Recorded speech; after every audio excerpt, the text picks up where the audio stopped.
Tu ne bouscules personne.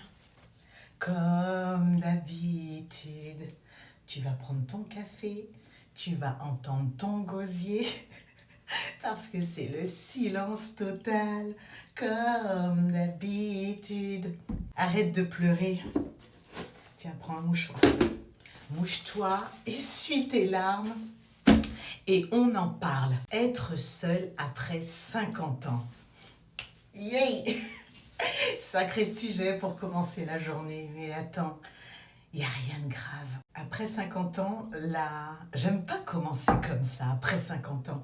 Mais la solitude, après 50 ans, elle prend une autre forme. Les enfants sont grands, les enfants sont chez eux, ils ont construit leur vie, ou alors il y a eu un divorce, il y a eu une séparation, ou le conjoint est décédé. Malheureusement, ce sont des choses qui arrivent. Et que ce soit un divorce, une séparation ou un décès, ça perturbe des habitudes de vie que tu avais mis en place depuis des années. Alors qu'est-ce qui se passe un jour? On se retrouve avec beaucoup plus de temps et moins de gens autour de soi. Je crois que le plus difficile quand on se retrouve seul, c'est de ne plus se sentir important pour quelqu'un. Et cette solitude-là, elle peut peser lourd, elle peut influer sur ton moral, sur ton sommeil, mais même sur l'aspect cognitif. Qu'on soit clair, le fait d'être seul et de mal le vivre, ça peut avoir vraiment des effets néfastes sur ta santé. Alors qu'est-ce que tu vas faire? Est-ce que tu vas attendre que les autres viennent vers toi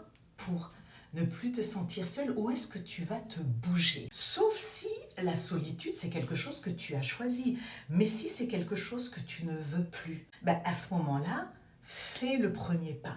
Va rencontrer des gens. Essaie de reconstruire un cercle. Sors, parle, rencontre de nouvelles personnes. Et ne pense pas que le fait que tu aies cet âge qui n'est pas canonique puisse t'empêcher de rencontrer des gens plus jeunes que toi. Bien au contraire, quand tu lis des amitiés avec des gens plus jeunes que toi, ça te permet, toi, de regagner en énergie, en tonicité, et ça booste ton mental. Je parle en connaissance de cause. Vieillir, grandir, c'est pas synonyme d'être seul. Et en guise de conclusion, je te dirais ceci: rester seul sans rien faire pour bouger les choses, ça risque de t'abîmer. Alors vas-y, sors de chez toi, prends ton téléphone, mets-toi sur les réseaux sociaux, va au sport, fais du crochet, je sais pas, va jouer à la pétanque, mais fais quelque chose, rencontre des gens et tu verras que tu seras peut-être seul chez toi, mais tu seras hyper bien entouré et tu seras heureux. Bonne journée!